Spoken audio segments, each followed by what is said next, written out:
بسم الله الرحمن الرحيم. الإسناد العالي والنازل. إسناد عالي وإسناد نازل. وكل ما قلت رجاله على çıka hadisa kuzlam yettik be seneda yettik be gişna Resulullah sallallahu aleyhi ve sellem o aliye. Ve ضده ذاك الذي قد نزل. İcazı devek şeye a nazile. Yani mesela yek be senedeki hadis gibi diye habak işte Resulullah yek penç habak işte Resulullah. Penç aliye adını nazile. الإسناد خصيصة فاضلة خص الله تعالى بها هذه الأمة المحمدية على نبيها أفضل الصلاة والسلام. إسنادا مثلا بخبر أب سندي ورا سندي مثل كي قوتيه أبو حبوش هذ بين روايات بكن özellikle ki yani taybeti kişi o genç Hudayi Teala ve ümmeti bir has gidiyor. Ümmet Peygamber Aleyhisselatü Vesselam. La tucedu li gayre misal ümmet. Ümmet dediğin ratüne. Yani mesela Luma zaten tabi ne dini paşiye bu şey. Çünkü dini paşiye bu yani hında bu navi normal bu. Çünkü Piştivan zaten Peygamber tahtın. Bu kasi tüne, şu ara tüne. Yani mesela seneda İncil'a bile ne vaka seneda yani neredeyse vaka seneda mevduat-ı İslami. Yani çünkü ev tüne. Yani o sene de koyu tüne yani kopka o inkıtaat dahiye o işte peygamberi yahu peygamberi wan biz ses sali ancak şahta wan diraji işte jüvi peftir mesela ev hani rivayet hani rivayet yancı ev onun yani ne var rivayet o sağlık diye hafratüne. قال أبو علي الجياني أبو علي قوتية خص الله تعالى هذه الأمة بثلاثة أشياء رب العالمين في أمتي خاص كتير بسيتشتا لم يعطيها من قبلها نداي إبريوي الإسناد والأنساب والإعراب إسناد في صدا خبر يعني زبده حديثة بإسناد أو كرنة إسناد جير شيكنا أو بولشيك مزنة يعني مثلا فيها طب يجي أو رب العالمين يقول يا إنا نحن نزلنا ذكر وإنا له لحافظون إيه بحافظة شوك ورا شيء ورا دايم حافظة كرن yoksa tüne mesele ya. Yani vak İslami ku yani vak mesele ittisal avan bağlantı avan hatta peygamberi van o senedi sağlam hebe tüne. Tüne. Evet van bilmediğini iş tüne. Evet. Mesela bir filan filozof var bu diye. Tüne tüne. Tüne tüne. Şey şu bir gotni van tübe kurasvet bir gotbe belki ne gotbe hinki rasil hinki rasil ne belge.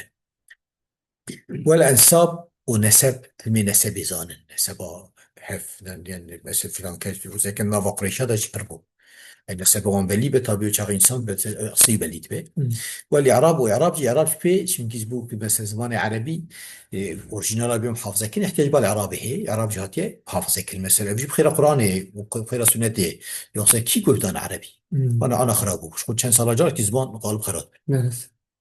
Bana belki dedik ki bu bir ev yani bu ne greselin evin yayını basını var hele ev terbiye belki zuzu kharana bin ama beri az kharat çen salacar ki zaman tamamı kharat.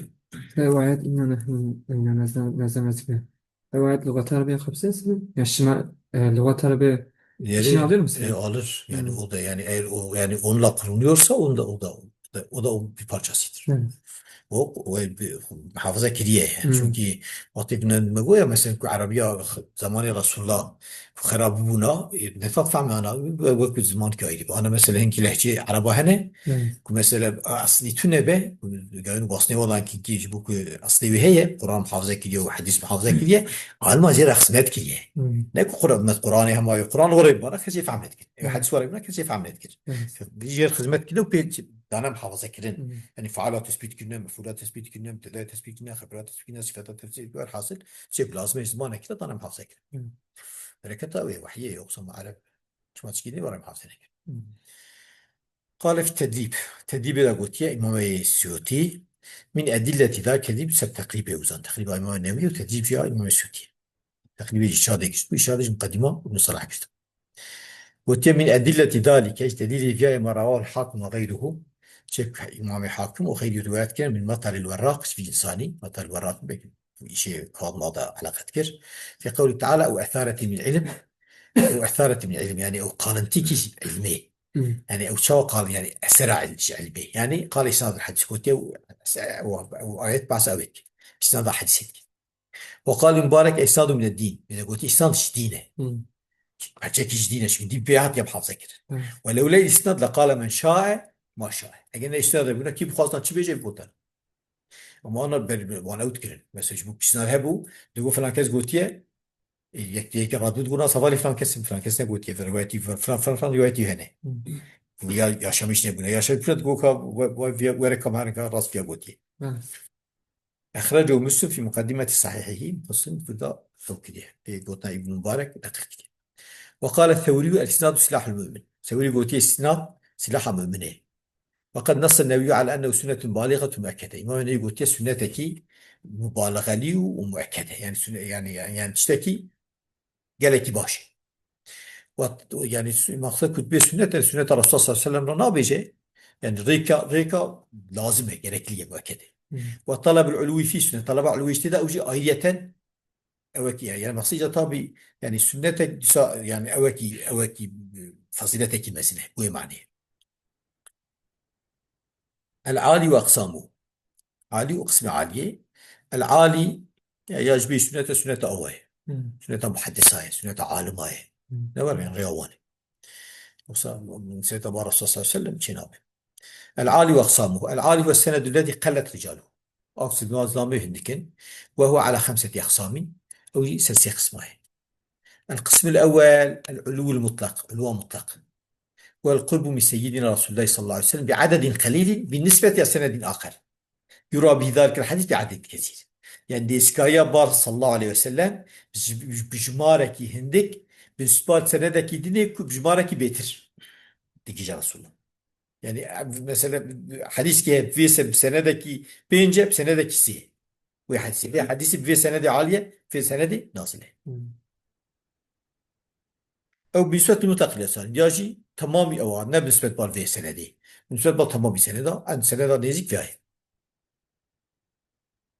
وهذا القسم أجل الأقسام وأفضل طبعا قسمي بالنسبة بالتمام به أن قسمي أول أن قسمي أجل çünkü أو كتب بالنسبة بالك عالي به بالنسبة بالك نازل به بشرط يكون السنة عن طبي كان السنة صاحب المتهم يعني إيه متهم بكذب فلان تعرفين فأما إذا كان في سند ضعف فلا يتفات إلى هذا العلو أجل ضعفتها بقدر بيكي كشف رسول صلى الله عليه وسلم أو يتفات بهنايتك سيما إذا كان في بعض الكذابين المتأخرين يعني خصوصي وقت هنكي دروتشي في باشيه من ادعى انه صحابي من اصحابه ارى صحابي اشقاء ادعى كيف صحابي روايه كده كي بهدبه وابن دينار ونعيم بصامي ترتبط اثبات كلن ويعمل اشتق وخراش وكفانا فانا في ذات احتمال بوانتنا فانا اعمل في خرابيه قال الذهبي قلت متى رأيت المحدث يفرح بعوالي هؤلاء فاعلم أنه عامي تميزك لكم محدث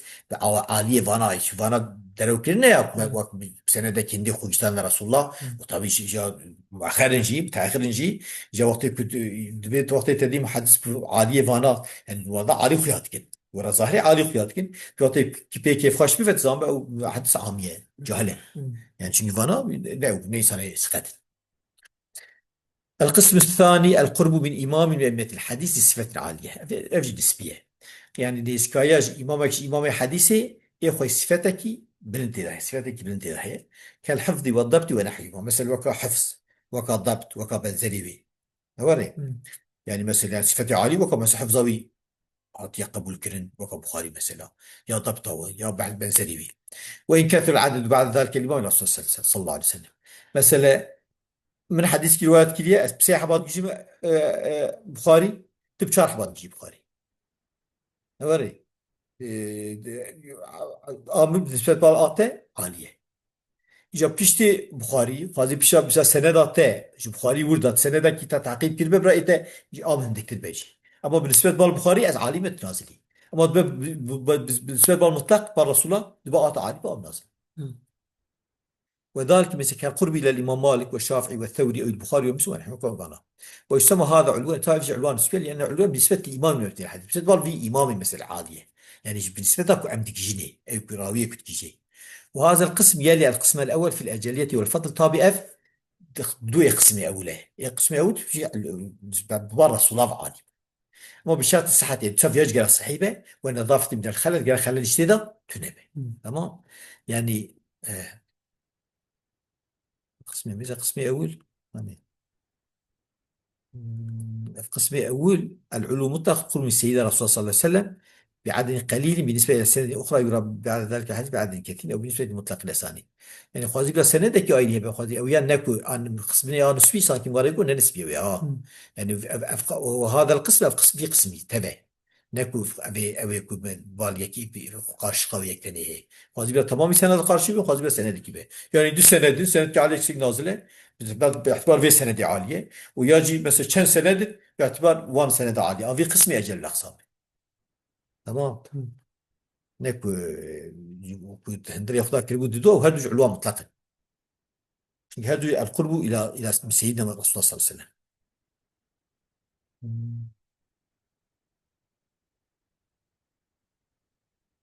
تعبير باش تعبير نكيا ما يعني تعبير خو وقت أو وقت يك قسمي أو أوي كيفاش قسمي أوي اسمي نسبي حال بكي أولور علوان بطاقوت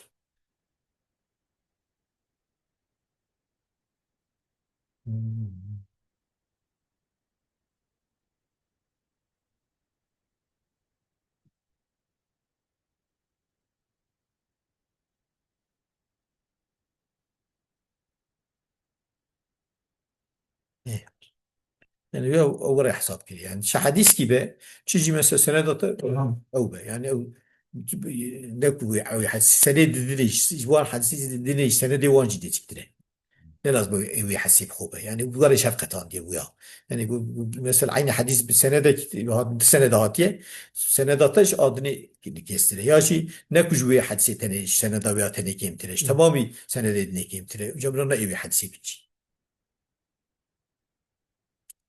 وهذا القسم هذا يمكن القسم الثالث هذا القسم يلي القسم الأول يجب القسم الثاني.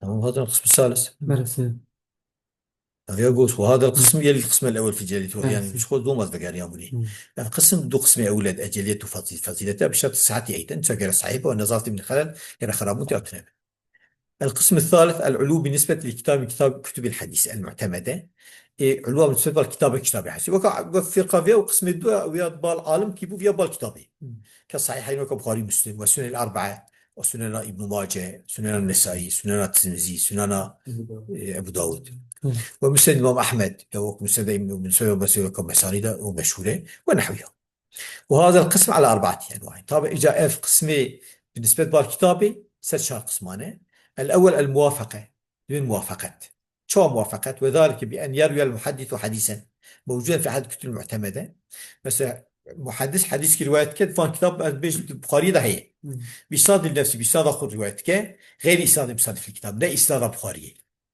ده إسناد بخاري ده بخاري رواية كاني فيصلوا في إسناد إلى شيخ مصادف أما تجاكر جاء شيخ بخاري كعلي جاء علي بن المديني أما من غير طريق مسلف ليش طريقة بخاري طريقة بخاري في عيني طريقة مسند يدعو فيه ولو أنه رواه من طريق المصنف أجاب بس طريقة مصنف يمكن لزاد عدد غير السند وعدد إسلام سند زيادة بنا أما طريقة خير يبقى زيادة نابة أو جواي بالنسبة في حديث بالنسبة لبال كتابه دبا عالي وزياد من موافقات شكي موافقات كبخوي كتابه را تشيخي بيدا يعني وكاك أو بخوي كتابه تشكي يكي رواية كربنا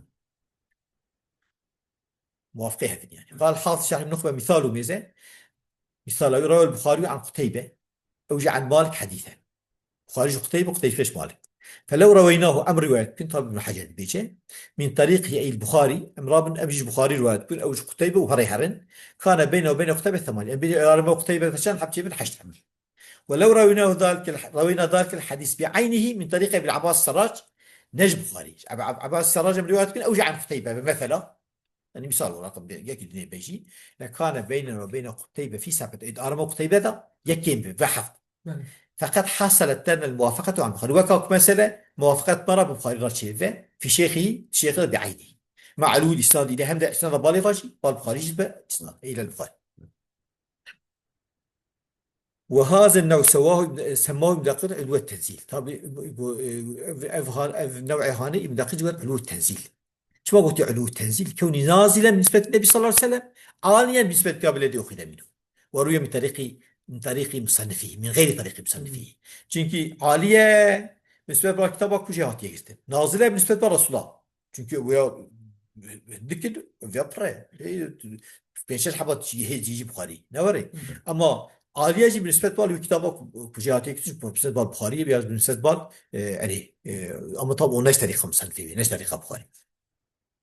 الثاني البدل، بين بدل شيء أن يروي المحدث حديثا موجودا في أحد الكتب المعتمدة بإسناد النفسي. مثلا محدث حديث كالواتك بيجن البخاري داهية نعم. بإسناد آخر، فيصل في إسناده إلى شيخ المصنف لذلك الكتاب. ناقج مصنف كيش شيخ يعني ناقج شيخ المصنف، ناقج ابن قتيبة مثلا جيجا ابن جرى ابن قتيبة. قال حافظ شرح النخبة مثلا كان يقع لنا ذلك الإسناد بعينه، أو إسنادكم ما يقول إسناد السابق البخاري عن قتيبة عن مالك أبويا، ما تقول قتيبة ذا بيجني جام من قتيبة ذا نجد مالك ذا بيجني نوري. بس إسناد مرة واقع من طريق أخرى إلى القعنبي، فيكون القعنبي بدل فيه عن قتيبة. وش يا قعنبي أم بري ما تقول مثلا جت أوي ما تقول شيخ البخاري ده الفيزا، فيكون القعنبي بدل فيه عن قتيبة. وش القعنبي بدل فيش قتيبة. وش وكا جاء عند وكا عند مالك ده تجيب بخاري، شيخ البخاري ده تجيب بخاري، شيخ البخاري ده çünkü كان مالك ده تجيب بخاري وجه. تمام. يعني إيه دينا خارشي بخاري ده ما تقول جوع بالسراج خارشي بخاري ده أم قتيبة ده تجيب البخاري.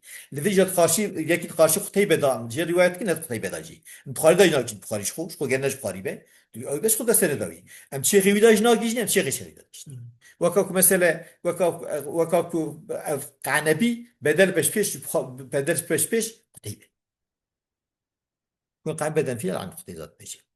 الثالث المساواة بالمساواة، وهي أن يتساوى عدد رجال الإسناد من المحدث إلى آخر سنة مع إسناد أحد الأئمة المصنفين.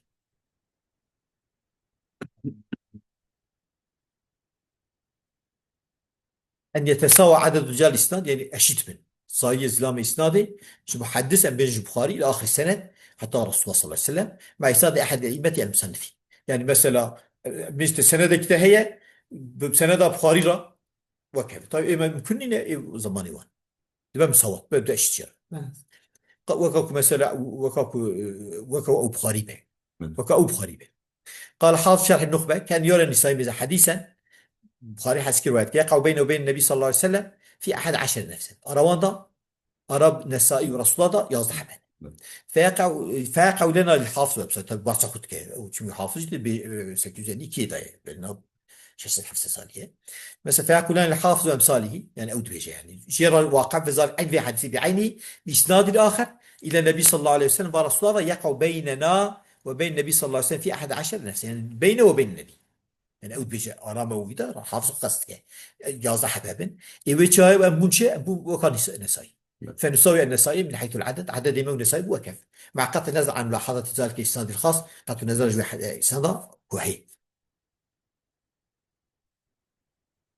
بهذا النوع 10 أحاديث في جنسين سموها العشرة الرشادية من حجر ومن وفاء. أما اليوم يعني واحد ثمانية من كنبو، أما اليوم فقط بعد طول الأحد وتعدد الأجزاء فهو غير ممكن له فأنا طبعا أنا ممكن النزل بو موضوع كش. الرابع المصافحة، مصافحة شيء أن يروي المحدث حديثا بإسناد نفسه ترى حديثك يشخر روايتك فيقع عدد رجال إسناد زائدا بواحدة على عدد رجال أحد الأئمة. يعني إيه مثلا إيه بخاري يكزي عند أدلة المصنفين فيكون المحدث كأنه قابل صاحبته فروى عنه سانكي مصافحة بيراك سانكي ده سيغ دايوي سانكي جو أما جو روايتنا كده يوري. مثال ذلك حديث علي رضي الله تعالى عنه في النهي عن نكاح المتعة فقد رواه النسائي وبينه وبين النبي صلى الله عليه وسلم 10 رجال. أراد النسائي رسول الله ده إسلام هنا ورواه العراقي من طريق غير النسائي ما فوقع له أن الشيخ في سواء شيخي مساوية وياه يا أبو شو أبو مصافح وقت الشيخ مساوي وأبو مصافح. وأما العراقي نفسه فلم يساوي النسائي في هذا المثال بل صافحه لا شيء تبير أما وكاكو جري واد كلمة يعني وكاكو بيرام صفحة. فكان العراقي لقي النسائي الذي بينه وبين النبي صلى الله عليه وسلم 10 فأخذ عنه الصفحة جاز دنيا صار يجيبوك جوري واد كلمة وبيرام صفحة كلمة قلت مصافحة هذا اصطلاح يعني ها. وهذا معنى قول النووي في التقريب والمصافحة أن تقع هذه المساواة لشيخك فيكون لك مصافحة. والتقريب إذا قلت مصافحة شيء كود مساواة شيء كنت في كتاب عدد سنة وقاسية نعم. مساواة شيء أجا مساواة الشيخ توي قرابة تجد بمصافحة اشترط بمصافحة. ثم قال فإن كانت مساواة لشيخ شيخك جاء مساواة شيخ الشيخ كانت مصافحة لشيخك شيخ تدبك مصافحة مصافحة بشيخك. وإن كان شيخك مثلا شيخ المصافحة فمصافحة شيخ. وإنما سمي هذا النوع المصافحة لأن التلاقي سبب من يطلب المصافحة بين الطرفين. شو ما تبي مصافحة جرا شنكي كوا بيوكش من هدية إيوا يجينا شو كل رمضان تسيفتك تمام كما هو حكم الشريعة تبي مصافحة سنة. القسم الرابع مهر بس عارف نفسي. بيل بعدين بيل ليش بنيه سيف ليش ما قلت به. دعوانا الحمد لله رب العالمين.